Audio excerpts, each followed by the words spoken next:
you and welcome back. Thank you so much. Have you seen Mr. Vizard? He's stuck in... Have you seen him stuck in the audience?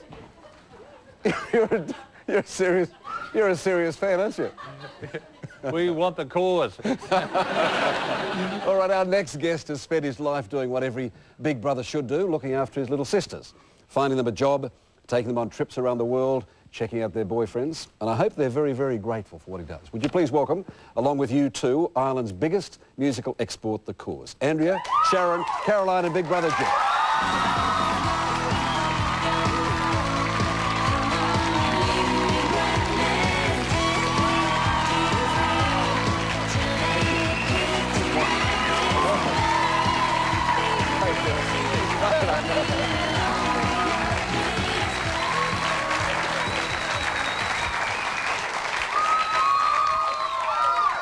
Welcome.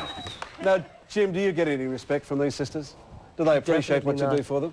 No, they beat me up regularly. They do?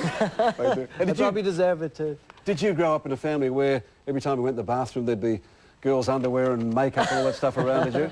It was kind of a little bit like that, all right, yeah. He felt privileged. You felt privileged, did you? Yeah. Why? No, he did. Oh, is that right? I'm sure he did. Why is that? Sure Why he would did. I have felt privileged? Now, 25 million records that you've done in a matter of a couple of years, and yet everything one reads about you is your beauty, not about your talents. Do you get tired of people telling you you're beautiful? Oh, well, who could tire of that? Jim gets tired of it. Yeah. Well, we actually, maybe that's public perception or whatever, but I think when you're immersed in it yourself, we don't feel it like that. I mean,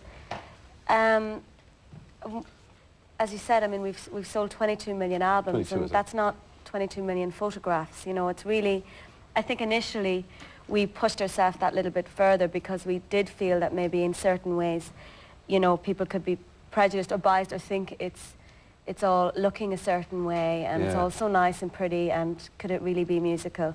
So I think we asserted ourselves and probably got better at our instruments and pushed ourselves harder songwriting-wise. But you could do that for 1 million album, maybe, you know, some pretty women and a really handsome bloke. But but 25 in that. I mean, do you wish they'd write about your music as well as buy your music?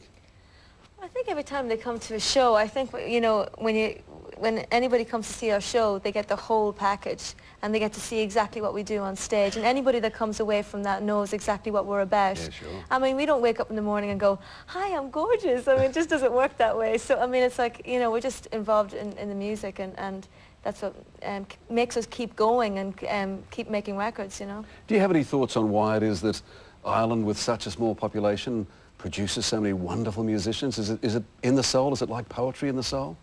I think Ireland is a land of optimism, and I think we've been through a great many tragedies in our past, and certainly I think, as everybody knows all around the world, one way of lifting yourself out of a painful situation is to escape, and music is a great form of escapism, and it's very much part of our heritage. I mean, if you go to Ireland, you'll find music on every street corner, in every pub. It's so much part of our culture. Yeah. And in every house, at least one person plays an instrument. So Mum and Dad were musicians, weren't they? What did they play? Well, Mum was a singer. She played guitar as well, and Dad played keyboards and piano. And did you start in pubs? Myself and Jim played in we pubs did that, for yeah. a couple of years. But you weren't allowed. You were still in the conference stage, We were still too young, I think, to play at that stage, yeah. And where do you get this reputation of being the hardest working band in the world? Because we're wrecked. Because you do it. Because we're wrecked, because Well, we're here. we travel everywhere.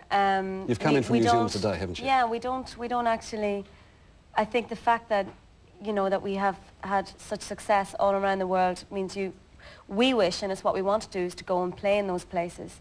That makes you work very hard because there's an awful lot of ground to cover.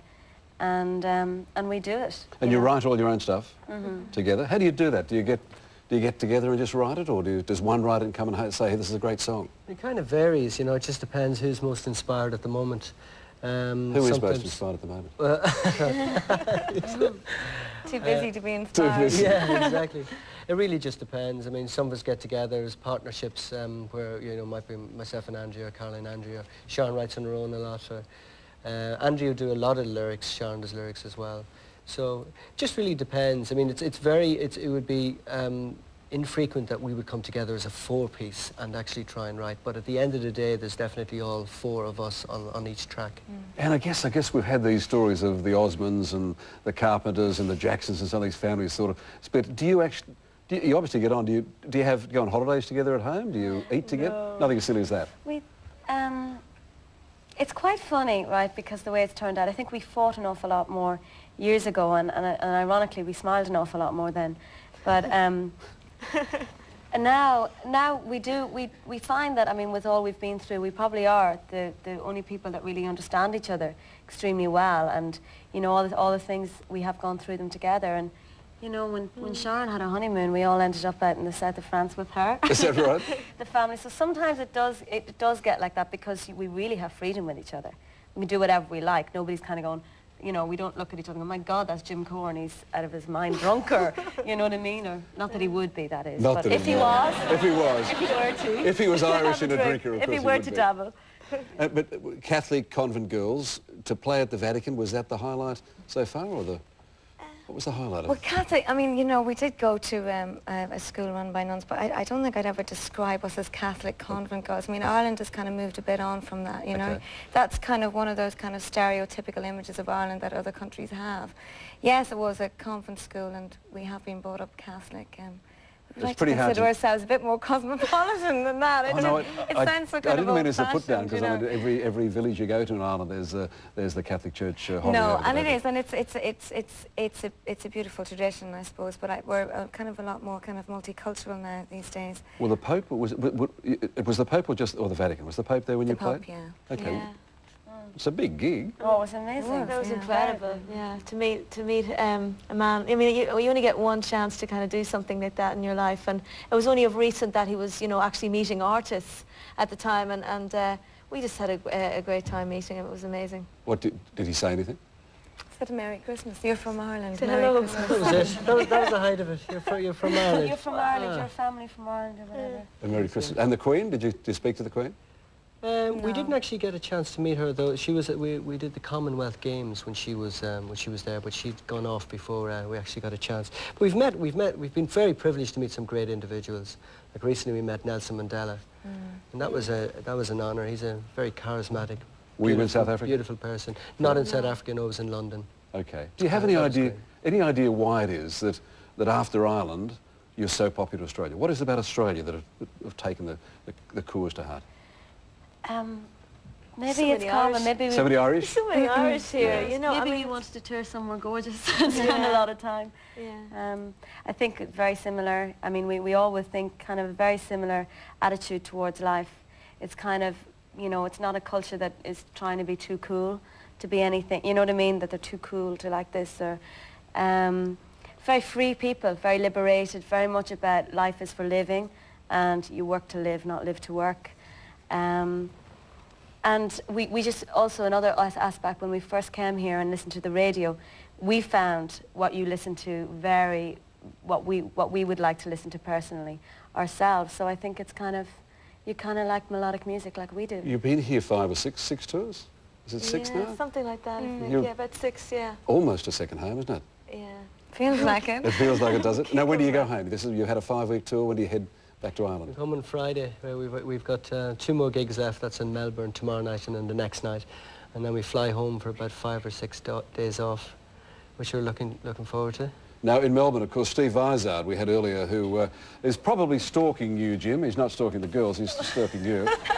He lives in Melbourne as well, so we'll warn you about that. But, Like that. We'll keep an eye out for him. okay, you can't miss it. So you're going to sing for us. You're going to give us your new single from this album a little later in the show. Yep. We thank you so much for this. We'll let you go and gargle your throats. And very much lovely to meet you, and we'll have you in a moment. After the break, an inspiring man who's dedicated his life to a fantastic cause. We'll see you soon. Please thank the thought.